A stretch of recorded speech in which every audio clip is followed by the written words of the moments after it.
ही आपल्याला लोकसभा आणि विधानसभेच्या विजयाच्या वेळेला वाटावी लागणार आहे.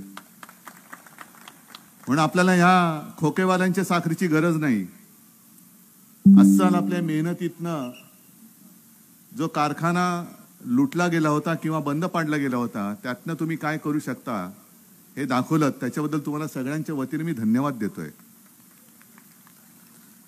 संजय आता म्हणाले की येता येता आमच्या कानावर बातमी आली, तुमच्याही कानावर बातमी आली असेल, अशोकराव गेले म्हणजे भाजप सोबत गेले.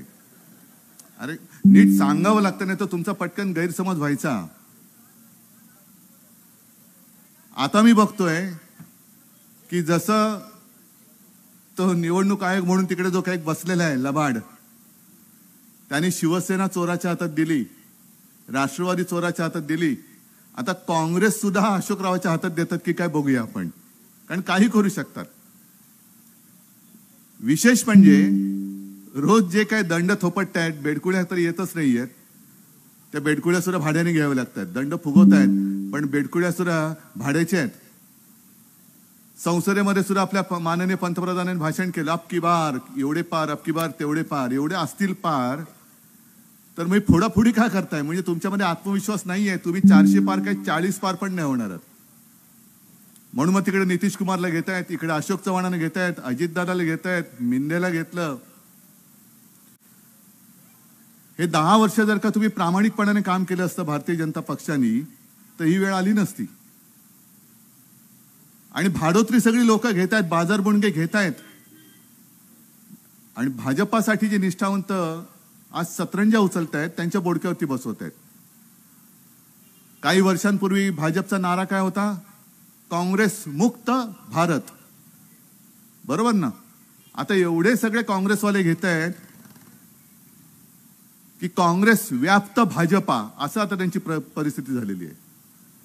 आणि आज सुद्धा तुम्ही लक्षात ठेवा मी जे काय बोलतोय ते. आणखीन काही वर्षानंतर कदाचित असंही होईल की भारतीय जनता पक्षाचा अध्यक्ष सुद्धा काँग्रेसमधून आलेला असेल. हे सुद्धा घडणार आहे. काँग्रेस काय किंवा इतर कोणतेही पक्ष ज्या पद्धतीने तुम्ही नष्ट करायला निघालेले आहेत, शिवसेना नष्ट करायला निघालेला आहात, हा नतद्रष्टपणा महाराष्ट्रातली जनता ही बघते. आज तुम्ही या उन्हामध्ये सुद्धा सगळे आलेले आहात आणि मी पूर्ण महाराष्ट्रामध्ये कुटुंबाशी संवाद करतोय. जो अन्याय त्यांनी आपल्यावरती केला आहे, सरकारी यंत्रणा वापरून निवडणूक आयोगाला घेऊन, आणि इथला सुद्धा तो एक लवाद म्हणून नेमला होता, आणि त्यांनी उचलून आपली हक्काची शिवसेना ही दरोडेखोरांच्या हातात दिली. हे तुम्हाला पटलंय का? पटतंय? जर माझ्याकडची शिवसेना, म्हणजे मी असंच सांगतो की माझ्या वडिलांनी स्थापन केली, आजोबांनी नाव दिलं, इतके वर्ष तुम्ही तीच शिवसेना हाच भगवा घेऊन तिकडे गेलात, तिकडे पोहोचलात. विशेष म्हणजे 2012 साली शिवसेना प्रमुख आपल्यातून गेले, त्याच्यानंतर हे सगळे मंत्री संत्री झाले आणि आता म्हणतायत की शिवसेना आमची. मी तर त्यांना आव्हान दिले, महाराष्ट्राच्या कोणत्याही कानाकोपऱ्यात मी यायला तयार आहे. अट माझी एकच आहे, पोलीस बाजूला ठेवायचे, बाजूला म्हणजे लांब ठेवायचे, जनतेला जमू द्या आणि मग तिकडे मध्ये जाऊन उभं राहायचं. मी येऊन उभा राहतो, मिंद्याने येऊन उभं राहायचं, त्या लबाडाने येऊन उभं राहायचं आणि सांगायचं शिवसेना कोणाची. माझ्यात हिंमत आहे, तुमच्यात असेल तर करून दाखवा. होऊन जाऊ दे एकदा, शिवसेना कोणाची जनतेला ठरवू दे. पण आज प्रत्येक जण, म्हणजे अगदी मला अशोकरावांचं सुद्धा आश्चर्य वाटते. काल परवापर्यंत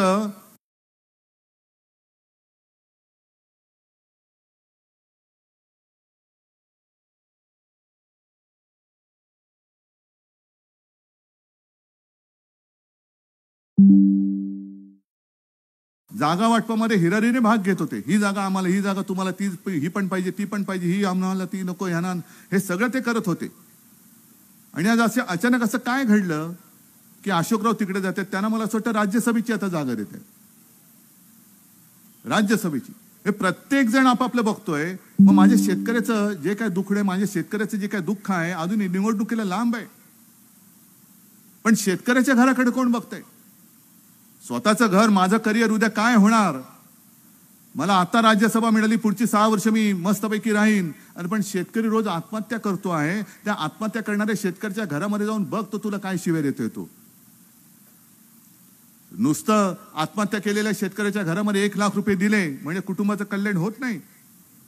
ते कुटुंब उघड्यावरती पडतं. त्या शेतकऱ्याचे आई वडील असतात, बहीण भाऊ असतील, पत्नी असेल, मुलं असतील, ही सगळी उघड्यावरती पडतात. ही सगळी उघड्यावरती पडलेली कुटुंब, ही कुटुंब उद्या तुम्हाला जाब विचारणार आहेत की आपकी बार 400 पार सोडाओ, माझा आमच्या घरातला करता करविता त्याने आत्महत्या केली, त्याची भरपाई जीव तर तुम्ही आणू शकत नाही, काय म्हणून आम्ही तुम्हाला मत देऊ. आणि प्रत्येक ठिकाणी आता या सगळ्या बातम्या माझ्याकडे त्या तुमच्या सुद्धा गावात आले असतील. रथ मोदी सरकार आले होते का? आले होते? इकडे नाही आले, पण विदर्भात फिरतायत. त्याच्यानंतर काही ठिकाणी फोन जातात, काही कदाचित तुम्हाला फोन पण आले असतील. मग त्या फोनवरनं विचारतात, हा तुमचं नाव काय डोणगावकर का? मग डोणगावकरजी सांगा हो. मग हा ठीक आहे, ऐकलंय त्याच्याबद्दल. मग परत तुम्ही भाजपलाच मतदान कराल का? तर एका शेतकऱ्यांनी त्यांना, म्हणजे आता शेतकरी त्यांना उत्तर देत आहेत. माझ्याकडे फोनमध्ये ते रेकॉर्ड केलेले फोन आहेत, म्हणजे कोण कोण आता फिरतायत, सगळीकडे फिरतायत. एका शेतकऱ्याने असं सांगितलं विदर्भातल्या की आम्ही आजपर्यंत भाजपाला मतदान करत आलो, पण 2014 साली जो सोयाबीनचा भाव होता तिथपासून आतापर्यंत सोयाबीनच्या भावामध्ये आणि आम्हाला काय मिळालं, काय अधिकचं मोदी सरकारने दिलं ते पहिलं सांगा. तुमच्या अगदी मस्तीप्रमाणे, तुमच्या मर्जीप्रमाणे तुम्ही कांद्याचा आयात निर्यात भाव धोरण ठरवता, तूर डाळीचं ठरवता, सोयाबीनचं काय असेल, कापसाचे भाव ठरवता. पण मोदीजींनी जे काय वचन देणं शक्य नाही, आश्वासन किंवा एक थाप मारली होती की आम्ही एकूण शेतकऱ्याला किती खर्च झालाय ते बघू. म्हणजे कोणतं पीक असेल त्याच्याप्रमाणे, दादा तुझं किती एकर आहे शेत, त्याच्यात किती खर्च झालाय, त्याच्यात 50% अधिक मोजू आणि तो हमी भाव म्हणून आम्ही शेतकऱ्याला देऊ.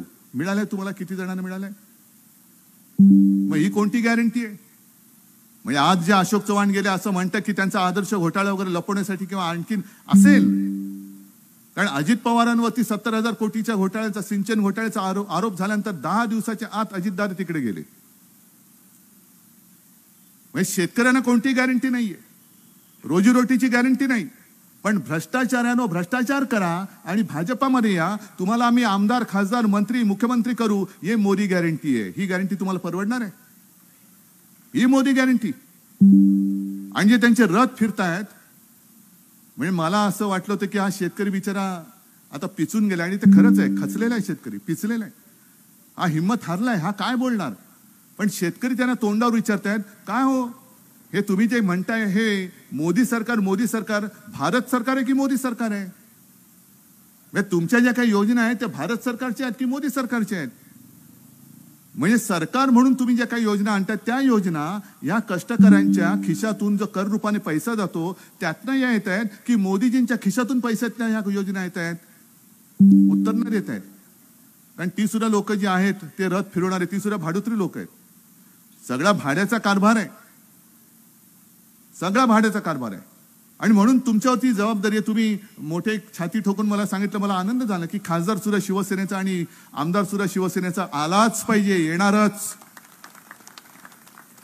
पण ते नुसत्या अशा भाषणाने नाही येणार. मी कुटुंब संवाद जो म्हणतो तो याला म्हणतोय की तुम्ही माझे सगळे कुटुंबीय आहात, तुम्ही मतदारसंघामध्ये पसरले पाहिजेत.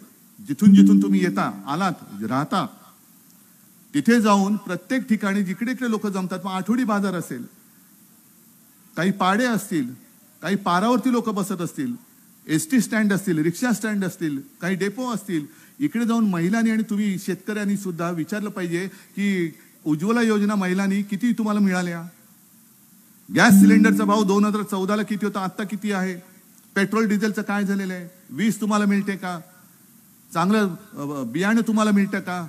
नाही, काही नाहीये. आणि मग त्याचबरोबर मी आणखीन एक प्रश्न विचारतो की मी मुख्यमंत्री असताना जी कर्जमुक्ती केली होती ती तुम्हाला मिळाली की नाही हे सुद्धा तुम्ही सांगा. मिळाली होती की नव्हती? बरं, मी मुख्यमंत्री होईन माझ्याही स्वप्नात नव्हतं, तुमच्या सुद्धा नसेल. मी मुख्यमंत्री झाल्यानंतर मी कदाचित असं करू शकलो असतो की शेवटच्या क्षणाला मी तुम्हाला फसवायला म्हणून कर्जमुक्ती जाहीर केली असती. मी हे नाही पाप केलं कधी. मी जे नागपूरचं पहिलं अधिवेशन होतं त्या पहिल्या अधिवेशनामध्येच माझ्या शेतकऱ्यांना 2 लाखापर्यंत ज्यांचं पीक कर्ज आहे त्यांना कर्जमुक्ती जाहीर केली आणि ती मी अंमलात आणून दाखवली. मी त्याच्यासाठी निवडणुकीची वाट नाही पाहिली, निवडणुकीची नाही वाट पाहिली. मग आता माझं सुद्धा मोदीजींना आवाहन आहे, विनंती करतोय मी त्यांना की तुम्ही आता एक तो मतांचा बाजार मांडलेला आहात. प्रत्येक पक्षातनं कोण ना कोणतरी घेत आहेत आणि अबकी बार 400 पार. अहो हे तुमचे निष्ठावंत नाही आहेत, हे सगळे भाडोत्री आहेत, हे सगळे भाड्याची माणसं आहेत. तुमचा काळ संपल्यानंतर हे पुन्हा तुमच्याकडनं निघून जाणार आहेत. पण सीतारामन बाईंनी जो अर्थसंकल्प जो सादर केला तात्पुरता का होईना, त्याच्यात त्यांनी जे सांगितलं की आम्ही शेतकरी, गरीब, तरुण आणि महिला या 4 जाती आता आम्ही मानतो. मग या 4 जाती मानत असाल तर महिलांसाठी काय करताय? अंगणवाडी सेविका, आशा सेविका आज आंदोलनाला बसलेल्या आहेत, काय करताय तुम्ही त्यांच्याकडे? तरुणांसाठी सुद्धा तुम्ही किती रोजगार आणले? गरिबांसाठी 80 कोटी लोकांना जर तुम्हाला फुकट धान्य द्यावं लागत असेल, आपल्या देशाची संख्या जवळपास 140 कोटी आहे, बरोबर ना? म्हणजे 80 कोटी म्हणजे अर्ध्याहून जास्त. मग 80 कोटी लोकांना तुम्ही जर का फुकट धान्य देत असाल तर मग गरिबी कोणाची हटवलीत? गरिबी. आणि त्यांना फुकट धान्य देताय, ते धान्य जो पिकवतोय तो शेतकरी आत्महत्या करतोय. मोदीजी तुम्ही भारतरत्न वगैरे देताय, ठीक आहे, तो तुम्हाला असं वाटतंय की तुम्ही सगळ्यांना फसवू शकता. पण शेतकऱ्यांसाठी जर का तुम्हाला खरंच काम करायचं असेल तर काश्मीर पासून कन्याकुमारी पर्यंत जेवढे माझे शेतकरी आहेत त्यांना तात्काळ कर्जमुक्त करा, तर आम्ही समजू की तुम्ही शेतकऱ्यांसाठी काम करताय. सगळ्यांना पूर्ण देशभर कर्जमुक्त, जेवढं कर्ज असेल ते मोदी सरकार की गॅरंटी. आत्ता निवडणुकीच्या आधी, नाहीतर निवडणुकीच्या तोंडावर सांगतील आणि करत काहीच नाही. मध्य प्रदेशमध्ये मला वाटतं त्यांनी वचन दिलं होतं, उत्तर प्रदेशमध्ये होतं, दिलं की नाही दिलं, कर्जमुक्ती केली की नाही कळू शकेल आपल्याला. पण महाराष्ट्रामध्ये हे जर उद्धव ठाकरे करून दाखवत असेल तर देशाचे पंतप्रधान, विश्वगुरु 10 वर्ष तिकडे सत्तेवरती बसल्यानंतर संपूर्ण देशातल्या शेतकऱ्यांची तुम्ही एकदा तरी कर्जमुक्ती येत्या पहिल्या महिनाभरात करा आणि त्याच्यानंतर निवडणुका जाहीर करा, करून दाखवा चला. पण ही सगळी जी काय फसगत चाललेली आहे, या फसगतीसाठी आत्तापासून तुम्हाला या एकमेकांमध्ये चर्चा सुरू करावी लागतील की किती जनधन योजना, पीक विमा योजना, प्रधानमंत्री फसल विमा योजना, प्रधानमंत्री स्वनिधी योजना, आरोग्याची योजना, महिलांसाठी आणखीन काय असेल ती योजना, हे मिळाले की नाही मिळाले हे एकदा बघा. हे लोकांमध्ये जा, त्यांना विचारा. आणि मला खात्री आहे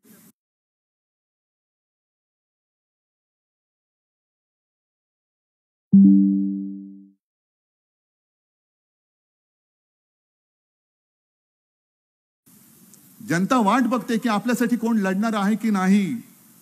आणि आज मी जनतेला तुमच्या सगळ्यांच्या साक्षीने सांगतोय की बाकी ज्यांना जायचं त्यांना जाऊ द्या, पण ही माझी शिवसेना आणि हा उद्धव ठाकरे शिवसेना प्रमुखांचा पुत्र, ही माझी लढाई लढत नाहीये, ही माझ्या जनतेची लढाई लढतोय आणि मी ती लढणार. आणि त्याच्यासाठी मी या कुटुंबाला मी साथ घालतोय. तुम्ही माझ्या या महाराष्ट्राच्या कुटुंबियांना मी साथ घालतोय की ही लढाई उद्धव ठाकरेची नाही, ही लढाई माझ्या महाराष्ट्राची आहे, माझ्या देशाची आहे. मी तुम्हाला साथ घालतोय, तुम्ही सोबत या, सोबत या. आणि ह्या एकाधिकारशाहीला नुसते इथल्या आमदाराला पाडून मला काय समाधान नाही, त्याला तो पाडायचाच आहे. तो आपल्या कर्मानेच पडतोय, खासदार पण पडतोय, पाडावाच लागेल.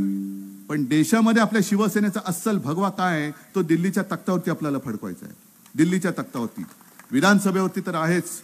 आणि मला खात्री आहे या संभाजीनगर जिल्हा ज्याचं नामकरण मी अभिमानाने सांगेन की मी केलं, छत्रपती संभाजी महाराज या जिल्ह्याचं नामकरण मी केलं. अजून हे 1.5-2 वर्ष तिकडे बसलेत लाचार शेपूट हलवणारे. निवडणूक आयोग हे नामकरण करायला तयार नाही. त्यांनी ना धाराशिवचं नामकरण स्वीकारलंय, ना आपल्या छत्रपती संभाजी महाराज जिल्ह्याचं नाव त्यांनी ते स्वीकारायला तयार नाहीत. ह्या लोकसभा मतदारसंघाचं नाव निवडणूक आयोग बदलायला तयार नाहीये. आणि ह्या निवडणूक आयोगाने सांगायचं शिवसेना कोणाची. ठीक आहे, सत्ता येऊ द्या, मग बघून घेऊ एकेकाला.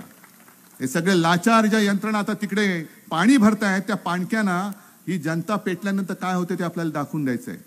आणि म्हणून मला खात्री आहे की एवढ्या उन्हामध्ये सुद्धा तुम्हाला माहिती आहे माझ्याकडे काही नाही, तरी सुद्धा तुम्ही माझ्या सोबत यायला तयार आहात हे दाखवण्यासाठी इकडे आलात. तुम्हाला खरंच मनापासून धन्यवाद देतो. आणि डोणगावकरजी, तुमच्या कारखान्यातनं एवढी साखर निर्माण करा की संपूर्ण देशामध्ये जेव्हा आपण विजय मिळवू तेव्हा संपूर्ण देशाला साखर वाटता आली पाहिजे. एवढा तुमचा मोठा साखर कारखाना हो, ही तुम्हाला शुभेच्छा देतो. जय हिंद, जय महाराष्ट्र.